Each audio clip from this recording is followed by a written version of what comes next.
And here we go. We are live right now. This is Glenn Haussman, of course. I'm just waiting for Mr. Anthony Melchiorri, and here he is right now. We are with Cecil Staton, President and CEO of AAHOA. As you know, Chip Rogers is supposed to be here. He shows that he's somewhere in the holding room. We're just waiting for something, and of course, he's doing so many things right now. He may be a couple of minutes late. I also know he has a heart out, but before we get going today, and before I get to Anthony to ask the first question, I just want to say, Cecil, thank you so much for all of the hard work that you and Chip are doing to ensure the financial security of our industry going forward in what is the most dire time of our lifetime. So thank you for that. Anthony? We need you, and we need you out there. We need you fighting a good fight. And so where are we right now?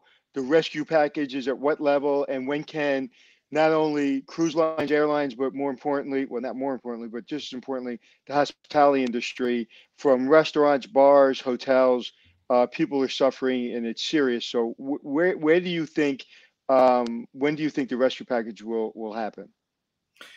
Well, we all know how slowly the wheels of lawmaking will sometimes grind on and on and on, but we are doing our best to get the message across that something has to be done dramatically and quickly. We are in probably the most treacherous time for our industry in modern history. We've survived many different things: 9/11, the 2008 financial crisis, numerous recessions, but this is unprecedented, and it's deeply serious. And it is ultimately a liquidity problem for hoteliers across our country, as they are really struggling with how they're going to make the payroll and make the mortgage. And so our message to lawmakers and to the administration has been, we engage. We want you to do it in ways that will make capital available to hoteliers across America with as little red tape as possible, so that capital can be put to work and can help hoteliers keep the lights on, make the payroll, and make the mortgage, and be there when we come out on the other side of this crisis. It's critical, and we hope that we're going to be getting some action soon. We understand that behind the scenes at the moment, they're putting together what will be in the next part of the bill, Part 3, it's being referred to, or Phase 3 of legislation, and we hope they'll get that done very quickly and get it to the floor, and then get it to President Trump so that he can sign it, and we can get that those resources where they're needed desperately at this moment. At this point, I want to welcome Chip Rogers to the conversation. Chip, thank you so much for being here and taking time out of your day. Now, for those that are watching, he has a hard out at 4:20 because his job right now is to save each and every one of us. Chip, thank you so much for what you're doing out there. Unbelievable what you're going through right now. Maybe you could add a little bit to what Cecil's saying about the state of things and how you're seeing what's going on with helping our hoteliers find the stuff that they need to get by. Yeah, thanks, Glenn. Good to be with you. Always good to see my friend Cecil. We're in a place we've never been before, so that makes it a little different. There's no playbook for this. As we sat in these seats probably 2 weeks ago, we were experiencing what at that time was one of the best months that we've ever had. Right. Nationally, with a jobs report of 270,000 new jobs. And then in the industry, occupancy rates around 70%. Things were going exceptionally well. And here we are just a couple of weeks later, and we see major hotels, iconic hotels in large cities with occupancy rates under 10%, or in some cases, hotels that have actually shut down. So what's the remedy to that? Well, it really falls into two buckets. Number one, how do you make sure that these hundreds of thousands, soon to be millions of employees have some financial support? How do they take care of their own family during this crisis? A crisis that, by the way, we didn't cause, but a crisis we're having to bear. So, we have been working at the height of government in the last 3 days. Have talked to the president, the vice president, leadership in both the House and Senate on both sides of the aisle, and expressed to them how dire the situation is, that we've never seen anything like this. If you take post 9/11, post financial crisis, add those together and then double it, you're still not where we are right now. So How do we take care of those employees, soon to be millions of employees who will be without work? And the second part is when they come back to work or they're ready to go to work, Right. how do we make sure that there's a job for them to have? Because if we don't solve the financial part of it, there actually won't be a business for them to go back and work at. So those are the two main focuses. Our message is being well received, but I'm just really hoping that the lawmakers understand the dire consequences and the speed at which they need to act, because if they don't solve this in the next 7 days, it may be too late. Right. Now, government is not known for being very speedy, but they obviously understand the importance of getting something done now. How close do you think they are to really understanding the message that you've been clearly giving to them? And when do you think you might be able to report something that's going to be really helpful for this audience to hear right now? Well, look, this is happening in multiple tranches. So you had the first bill that passed last week that dealt with funding the government that was necessary. When I say funding the government, the agencies that are necessary to tackle this from a health standpoint, that's critically important. Then yesterday on into today, we had legislation that passed that really dealt with some of the medical issues that people are facing, healthcare issues that they're facing, and shoring up on insurance or unemployment insurance. The next phase that we're in right now is really the financial part of it. My concern is that they're clinging on to what they know in the past. And there's no past that we can reference here that makes any sense, because this has never happened before. So we hear a lot of folks saying, well, why don't you just give these hotel owners some loans and they'll pay their employees? Well, I ask the obvious question to everybody here and anybody that's listening. Are you really going to take a loan to pay your employees when you have no idea if there's ever going to be revenue to pay off the loan? So this notion that a hotel owner will take a loan to pay an employee when they may not have their business, it doesn't really make any sense. And these are some of our Republican friends that are saying this, and I'm telling them, look, guys, that may have worked in every other crisis that you think you've encountered, but it won't work here. If there's two options here, all these employees can be fired and go to unemployment, and you're going to pay for it, or we can keep them on the payrolls and pay them something to keep them on the payroll so that when this turns around, they can immediately go back to work. And by the way, if they stay on the payrolls, they may have access to company benefits that they won't have if they're fully unemployed. Right. Anthony? Well, that's exactly right. And people are getting furloughed and they're getting laid off. And for our audience, tell people the difference. Yeah, really, furloughed means that you essentially still have your job, but you don't have any work hours. So there's no compensation because you're actually not working, but you still actually are on the payroll. You work for the company. You don't work for another company, and you've not been let go. If you get laid off or terminated, then you are let go, and you go to the unemployment office and you say, I'm actually unemployed, so I need to collect an unemployment check. And what we're suggesting is allow furloughed workers to have access to those unemployment resources so that they can stay on the payroll, and that when business comes back, they can be brought right back in. We don't have to rehire anybody. We don't have to go out and look for millions of workers again. Remember, Anthony, you'll know this, just 3 weeks ago, we were in a worker crisis where we couldn't find enough workers. And how things have changed in less than a month. Yeah, and that's why I asked the question, because that's a really good point. And I see too many people getting laid off and not enough furloughed. And when you say they stay on the payroll, basically they stay in the system. They're not getting a check. Is that correct? That is correct. They're not getting a check, but they stay in the system and they still have access to some benefits, particularly healthcare. And I think that's critical. Right now, there's a lot of discussion about that. There's companies that have to let people go. We understand that. But if you furlough them, and hopefully the government will have a bailout package, or they will have a bailout package, you shouldn't say hopefully, they have to have one. It'll be much easier to get that person back in the job. It's going to, if you look at Vegas right now, how long would it take to revamp Vegas, to ramp up Vegas? I want to take a while. Yeah, I want to pick up on something Chip said. You know, we are having to educate members of Congress about this. Many of them will think back to crises in the past, and they'll think about bailing out the airlines. But I think what's so unique about this situation, as important as airlines obviously are, we're talking about small businesses across the United States of America. I mean, AAHOA members literally are in every community across this country. And too many people think when they check into that Hilton or Marriott or whatever the brand may be, that it's some big company. No, it's Joe Hotelier on Main Street who's making a living, employing people, impacting the local economy of a community. And that's what is I think, so important to the message we're trying to get across here. We're thinking about something that's going to have a ripple effect across the entire country, every town. And when our hotels are empty and when those people are let go, then the restaurants around them, the retail establishments around them, the taxes that are generated for those local communities, the economic impact and its ripple effect, all of that goes away. And when you let that die, even for a brief period of time, it is so incredibly difficult to get it going again. So this is a critical time, and advocacy is incredibly important. Chip and his team are doing a great job in DC. We have our team in DC, as well as so many others who are involved with AAHOA, out trying to make local contact with their members of Congress, the U.S. senators.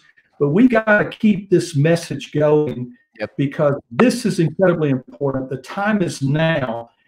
It's going to be too late, as Chip suggested earlier, if they don't get around to this till a month from now, 2 months from now, whatever the case may be. We've got to do this now to be there on the other side of this crisis. Gentlemen, I'm getting asked by many people in the chat room, how are you making it clear that these are small businesses, right? I think their fear is, that big airline company or the major hotel brand may get some sort of rescue kind of package put together to help them get through, but they're worried about their businesses, the type of stuff, Cecil, that you're already talking about. How do you see that coming together? Well, both are obviously important. I'll put it this way: for the hotel industry to be in great shape at the end of this crisis, we've got to have strong brands and we have strong franchisees. It's not either or. And so the reality is, however, most of the employees for our industry are employees of local hoteliers. And the average hotel in the country may have 20, 30, 40 employees. Obviously, larger hotels have many more. But that's the real story. I mean, it's the story of a local business person, and this issue is liquidity. And so we've got to be able to get capital into the hands of these individuals with little red tape, not the usual Washington way, something that takes too much time and too much bureaucracy. We've got to have a path to get this capital into their hands so that they can, in fact, hold on and make it through this crisis and be there on the other end when America is ready to travel again. All right, so Chip, what does that look like? I mean, are you aiming towards having the hotel franchisee get a check to get them over this time period? What do you envision is the thing that hoteliers want most, and how likely are we able to see that actually happen?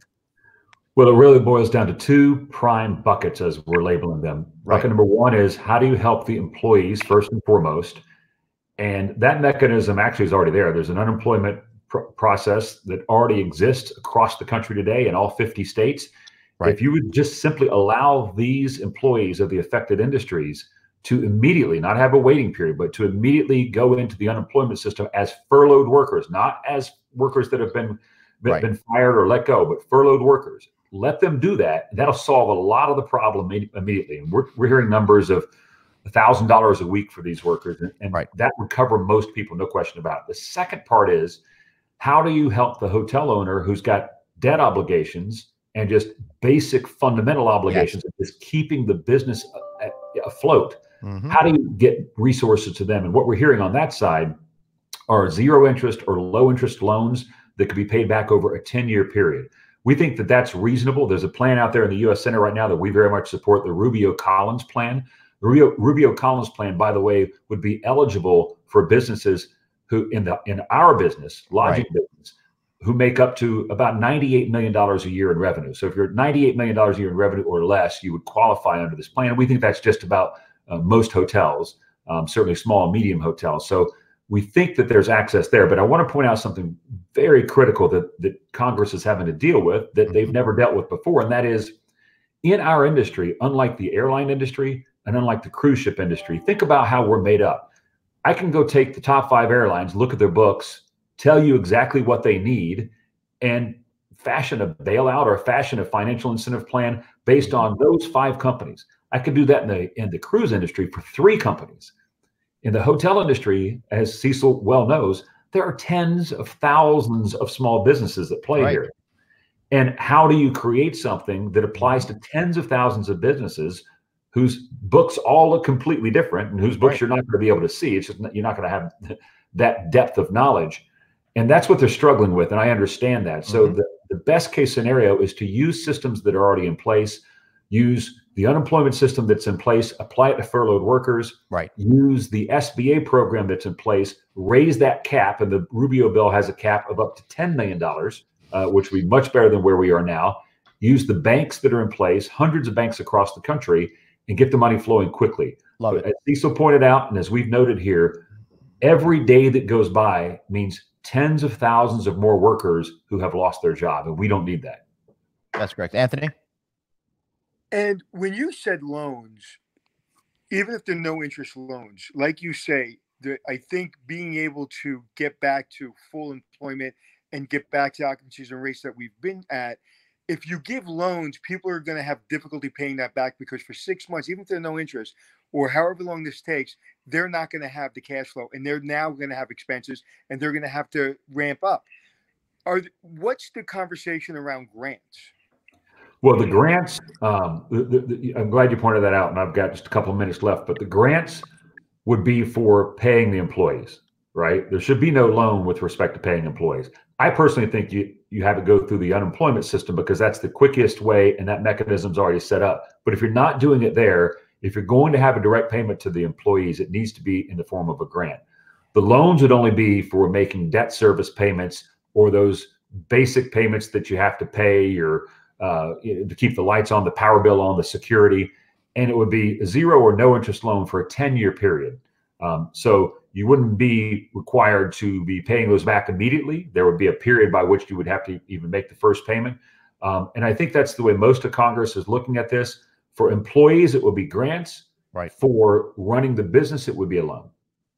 Right. That makes sense. So people are also asking about any thoughts on real estate taxes and stuff like that. That's a huge concern. Well, that's at the local level, and that gets into a whole different ballgame of advocacy. I mean, right now we're dealing with the federal government, as you know, that occupancy taxes, the real estate taxes, those are all applied at the city, the county, and the state level.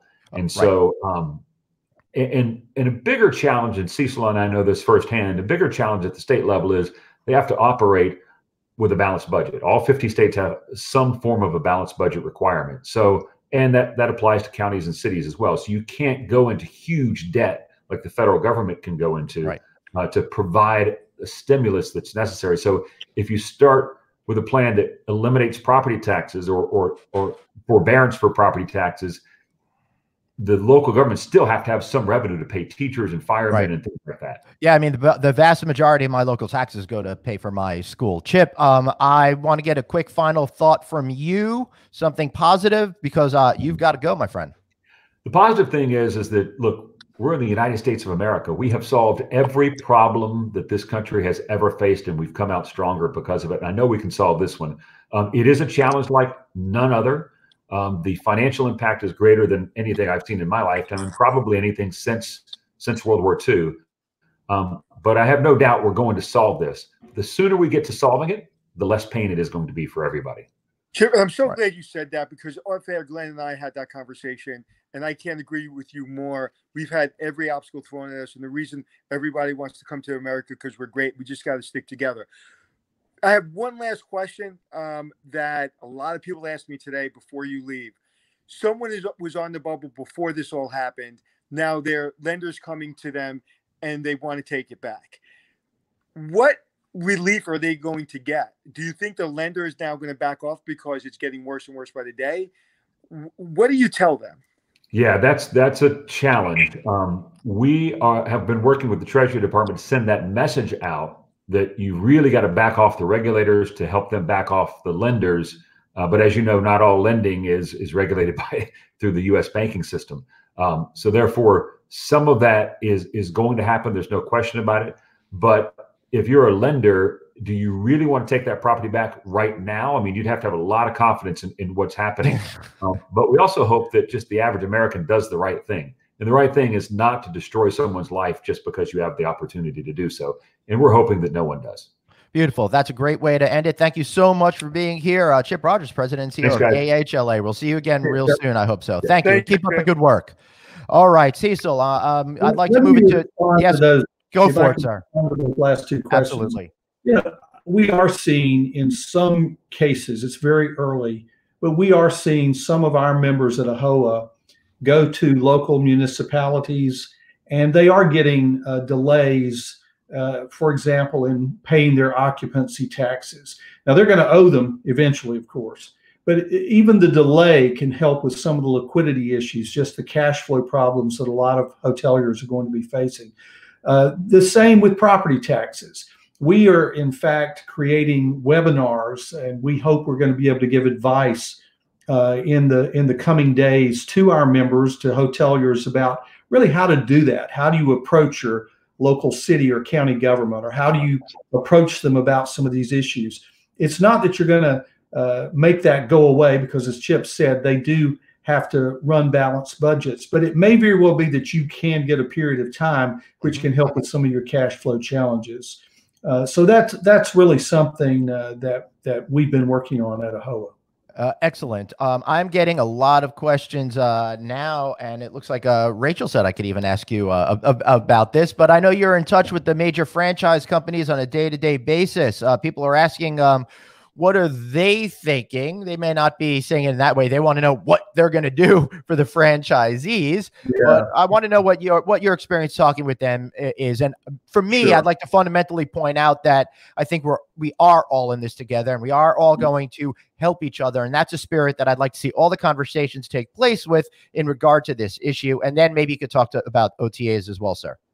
Sure. Well, yes, we've been having conversations almost on a daily basis for the last couple of weeks with all the brands, including the CEOs. And, look, we are in this together, and there are lots of challenges, both at the franchisor level as well as the franchisee level. But we have been asking them, we've been talking to them about ways that they can also help with this liquidity issue that our members and hoteliers across America are facing right now with such low occupancy rates. And I will say many of them are stepping up. They're doing different things. Yep. It may be relaxing brand requirements. It may be cooperating where a hotel has to deal with local ordinances and rules that are being passed down currently about F&B and pools and gyms and all these kinds of things which are closing.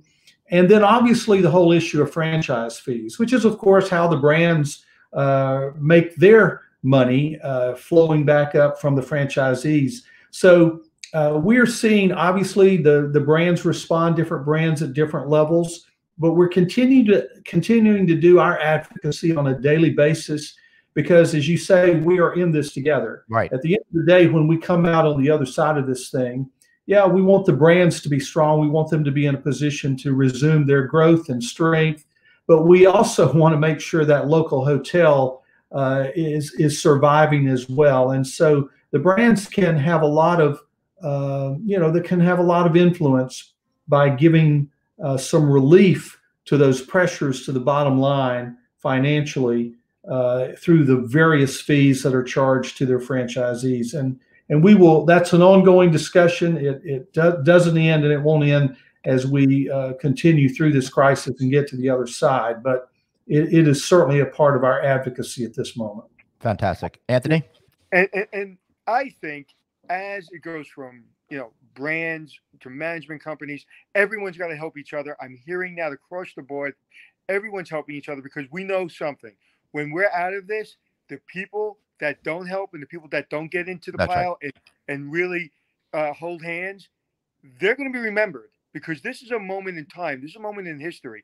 And they're going to remember when they were asked for help. So whether it be brands, whether it be management companies, or just the way your boss speaks to you when he's letting you know, hey, we're going to lay you off, we're going to furlough you.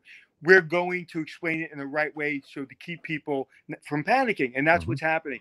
I'm talking to people, really strong people that I know in this industry, and you hear it in their voice. They're weakened. And the way we do it will be remembered for a long, long time. Well, I think you're right. You know, we've been listening to our members over the last several weeks, and the stories are really, I mean, they're heart-wrenching. You know, talking to one of our members in Texas who has seen occupancy rates drop from, 80% to under 20%, only 19 employees, having to lay off 10 of those 19 employees, and 6 of those 10 have been with this hotelier more than 9 years. I mean, they're like family. It's gut-wrenching for them. And so we're hearing these stories over and over again from our members across America. But you are correct. This isn't the time, in my view, to be throwing stones. It's not the time to be getting into our corners, as we so often do in this country politically, and or certainly in the political sphere. But it's a time to be coming together because, as you said, there has never been anything like this. And we've got to make sure we're able to come out on the other side and have the potential to pick up the pieces and get this industry going again at full speed when America is ready to travel again. Americans are resilient. Our economy is resilient. We know on the other side of this, people will want to travel, and when they travel, they've got to have a place to spend the night. So our industry and this economy will come through this, but we need to do it in a way with the least amount of damage. And that is, at this point in time, it's going to take working together across the industry, but it is going to take some assistance from the government. And so now is the time to be an advocate if you never have been, to know your local congressman, to know your U.S. senator. Don't be afraid to pick up the phone. Don't be afraid to send that email. They need to know. Nobody knows your business better than you do. That's what I say to hoteliers when I'm speaking to them. You've got to be your best advocate. We're certainly going to do our portion and our share, and we're going to fulfill our responsibility at AAHOA for our members, just as I know Chip will do in DC for his. Right. But we need everyone to be engaged at this important moment in time. Someone said to me just before I got on the phone that the people making decisions are still getting the paycheck for the people not getting a paycheck. And I just hope that they feel it and to their bones the way Americans are feeling it right now in the hospitality industry and really across every business. Yeah, you're absolutely right. I couldn't agree more. All right, so let me say this to some of the people that are out there. You guys have been asking some really great questions out there, and I want you to know for sure that we are talking about independent hotels and not just the branded hotels. That branded part was an important thing, but people like Cecil Staton and Chip Rogers are looking out for every single small business operator out there. It doesn't matter if you're flying a flag or if you're an independent hotel, right, Cecil? Well, that's right. We have statistics in some states as many as 80% of independent hoteliers are AAHOA members, and we know that's an important segment, an important part of our constituency and the people that we serve. And so I think it's absolutely important that the kinds of things we were talking about earlier, that they're going to be available, just as available to independent hoteliers as they might be available to those who are franchisees and have a brand name on their property. So that is absolutely critical. And we're not talking with Washington about anything that would not also apply to independent hoteliers. Excellent. Anthony? I just want to say AAHOA has really been amazing. You know, it's easy to be nice in good times, but it's hard to be nice in bad times when all of you are going through it. Your families, your business, everything, everybody's going through it, but you're still answering the phone. I know Rachel alone probably took 400 calls yesterday. And that's why you join AAHOA. That's why you're part of this family, because you're advocating, you're assisting, you're putting people in touch with each other, and it's critical. So whether it be through AAHOA or other sources, it's really important that we feel like a family right now. Right. Yeah, absolutely. Looks like we just lost Cecil's equipment. Well, that's what happens when you're doing live shows, right, Anthony? Well, I had my computer go down on me, so I'm unfortunately holding my phone because before we did the testing, everything worked, and then it didn't. Well, but listen, at the end of the day, what this comes down to is people are suffering. The government has to listen. I truly believe they will. They have no choice. They have no choice because at this point, there's no leverage. When people are out there right now trying to get leverage on other people, there is no leverage. Yep, and he is back. Welcome back, sir. Hey, that's what I love. This live stuff is pretty awesome. Anthony was just saying some really inspiring words, but I think we're at that point where we could start to wrap up. But people are asking a couple of more questions that I think are pertinent. Again, that turning hotels into a hospital thing is coming up. I think the answer is changing differently, which is why we're every single day, which is why I'm asking it every single day. People are curious about liability issues or how that would work. You know, some of the guys for the management companies are saying they would never do that, but I guess it's up to the individual person. How are you making sense of all this craziness? Well, we're trying to just be a conduit of information for our members who have interest in this. Obviously, it is different all across the country. I think out west, maybe in California and Washington State, they're a little further along with that, perhaps some places in New England. So we're just trying to be a conduit of information and make connections for hoteliers who might have an interest, should the government or medical facilities or housing of students, whatever the case may be. There are many different angles to that.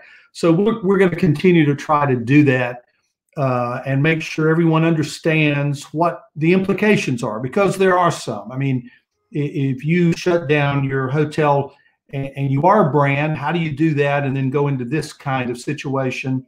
There are probably other questions that need to be asked about what you're going to do on the backside when the crisis is over, the virus is no longer an issue, and you're trying to stand back up a hotel. What does that mean? So it's a complicated thing. We're trying to do that. I want to go back to something that you said a minute ago, if I can, just for a second, Glenn. You know, you were talking about AAHOA when I had my little computer glitch. I'm so proud of the people that I work with. One, I have the best job in the world. I get to get up every morning and work with 20,000 entrepreneurs, people who are living the American dream, building business. He is having some definite internet connectivities there, Anthony Melchiorri. Yeah, it's so bad I didn't hear a word he said, unfortunately. I hope everyone else did. But basically, why don't you wrap up what he said?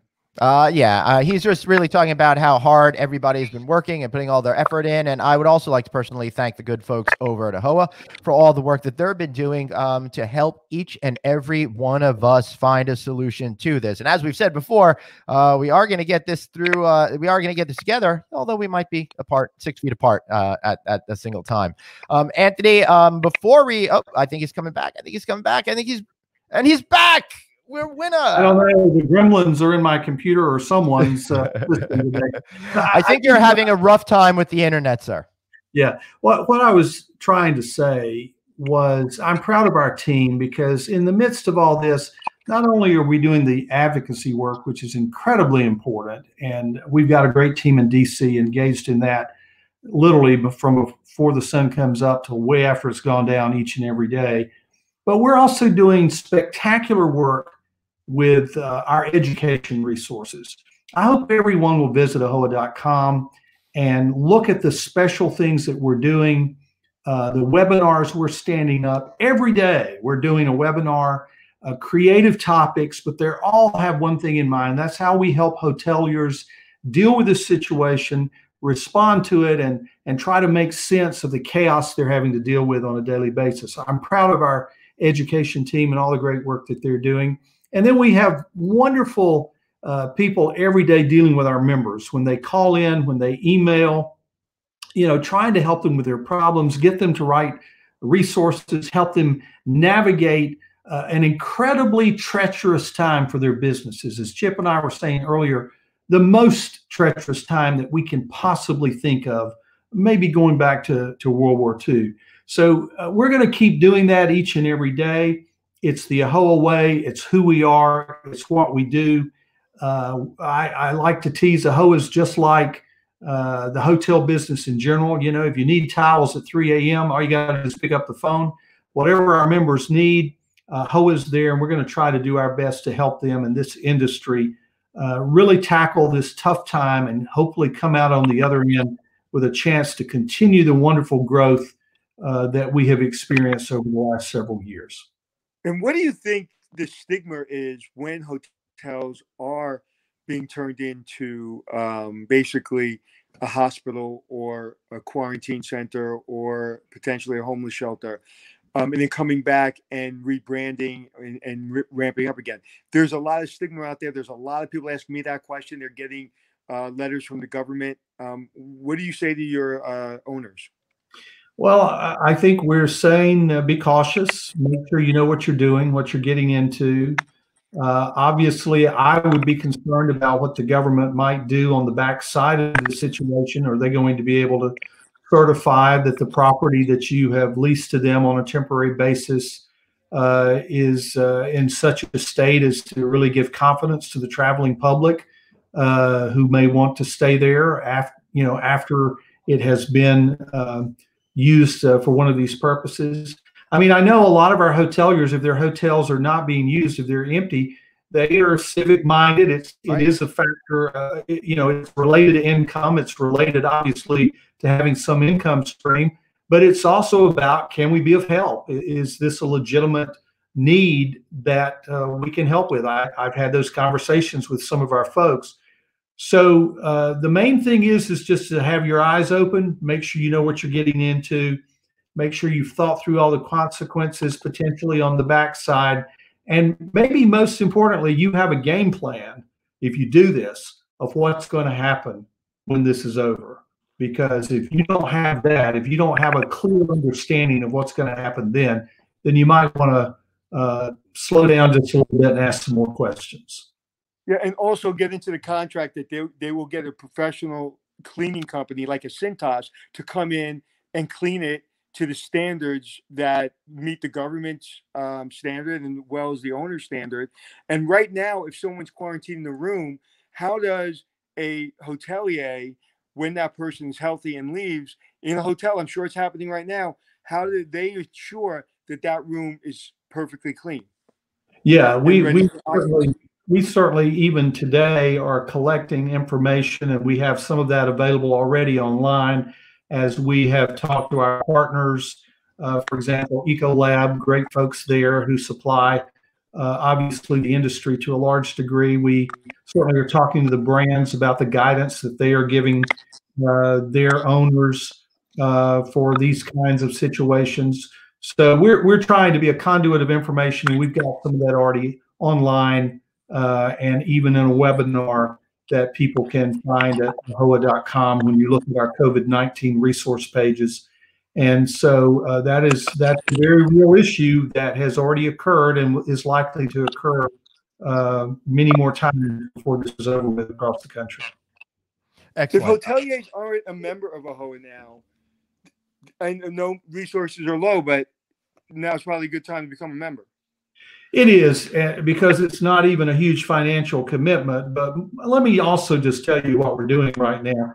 We are moving our resources to the front of the paywall. Anything like these webinars that were behind the paywall, normally, they're available to members. We are taking this seriously. We want to help all hoteliers. We hope at the end of the day they will become AHOA members.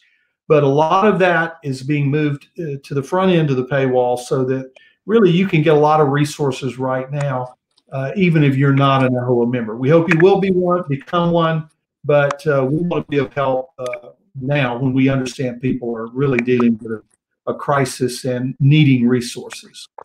Right. And if you're not, or you are, Hospitality Success program on Facebook, it's open to everyone. All the owners are helping each other. People asking questions all day long. So go to Hospitality Success Program on Facebook. You can get some of your questions answered. I can bring them to the experts. Glenn and I, we call people all day long asking for advice for our hoteliers. So thank you. Thank you Cecil, very thank you so much. I really appreciate you taking time to be with us here once again today. I hope we can continue to have you back on to share the stories of what you good folks are doing to help make sure that each and every hotelier is accommodated the best that we can possibly do in this time of crisis. Thank you again. Thank you very much, guys. We appreciate what you do. We appreciate our partnership, and we'll look forward to talking again soon. Great. Thank you, Anthony. It's our pleasure. Thank you. Anthony, you stick around. Cecil, have a good afternoon. Thank you so much. All right, before we wrap up today's show, I just want to take a moment to reflect on how important what we just heard was and how encouraging it is to know that the hotel industry has people out there, Anthony, that are looking out for our best interests, that are out there making sure that those businesses will be saved. Well, what I heard was there are people in Congress and people in government that may not understand our industry, and they're there to articulate our plan, our need, and it gave me a lot of faith that they're the right people in the right place, and it's an urgent need. So we don't have a month. That bartender that was laid off doesn't have a month. Nope. Okay, that waitress that was laid off doesn't have a month. That front desk clerk doesn't have a month. So they need to do something immediate, and they need to do something extreme, and not look at something else that we have done in the past. This is new. Look what's in front of you, and that's what's behind you. And if anything I ever learned, I learned in the military was take care of your people. That's the number one priority. The second priority is take care of your people. Right. The third priority is take care of your people. I may not have been in the military, but I definitely learned that in my fraternity as well. So we kind of have something in common there. Now, listen, we've been through a really rough couple of weeks here, Anthony. That's why tomorrow, Anthony, we're going to be starting up Feel Good Fridays, right? With my very tall friend. Yes, Larry Broughton is going to be here, Broughton Hotels. He's also a former Navy SEAL and an all-around inspirational speaker kind of a guy, and you're going to love hearing from him, as well as Mr. Bruce Ford of Logic Econometrics, who's going to be up to some sort of shenanigans. No, is he a Navy SEAL or Green Beret? Oh, Green Beret. Sorry. I made a mistake. Yeah, but that may have cost you your life. I know. Don't tell him I screwed up. Maybe I'll take it out of the edit. Too bad this is live. But we are determined to bring you people in the know that are making decisions that are in Washington. We're determined to bring you the people that are important to what's happening in your life. We don't make light of this, but every single day we're going to have somebody on. Let me get the list of who we have lined up while you talk. Why don't you go get that list there and I'll leave it to me. Saturday, Sunday. All right. So tomorrow, Sunday. So tomorrow we already said that we've got Bruce Ford and Larry Broughton. On Monday, we're putting together a group with a designer, a supplier, a hotel operator, a purchasing pro, all of these people that can help us give a better understanding of what those components are going with. And then on Tuesday, we have the CEO of HSMAI, Mr. Bob Gilbert. On Wednesday, we're looking to have faculty and stuff from Boston University, which I think will be really great. And then for next, we're still working on Thursday next week. Then next Friday, it looks like we're going to have Keith Kefjin from Ethos Consulting. And he's great because he's going to talk all about stepping up and being a great leader right now. Plus, there'll be more people that we're working on booking. Don't you worry, including some big names that you're absolutely going to need to hear from. Can we announce that person I talked to you about yesterday that came from my friend David? Not yet, because I haven't confirmed it yet, and I don't want to make anybody feel like they're on the spot in this particular time of need. I would have done that to them last month just to mess with them, but I don't know if it's a good idea now. And that's why I asked you the way I asked you. You see that? And Keith, just so you know, Keith will be on next Friday. Yep. He got me my job at the Algonquin Hotel. Oh. And I asked him, I said, why did it take so long? I applied for this job, months ago. He said, to be honest with you, I said, yeah. He goes, because you were number 23 out of 27. We went through 23 people, and we got to you. And it all worked out in the end. It sure did. Oh man, Anthony.